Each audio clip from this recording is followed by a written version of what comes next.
It's an interesting question, right? I mean, part of it is, of course, if you look at the history of how the discipline of psychology emerged, it emerges in Germany in the late 19th century. The first experimental psychology lab, Wilhelm Wundt's lab, is around that time, right? So it's part of the division of labor of the university that comes hand in hand with the division of labor that you're seeing in society with specialized manufacturing and other disciplines emerging, right? And what I had always wanted to do is to say, you know, not to deny those disciplinary boundaries, but not to accept them either, right?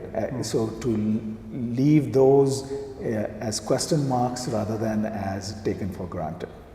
And psychology in particular, on this end, as you know, in the last 50 or so years, has become more and more integrated with the neurosciences, right? So at least one part of psychology is how the brain affects experience and behavior.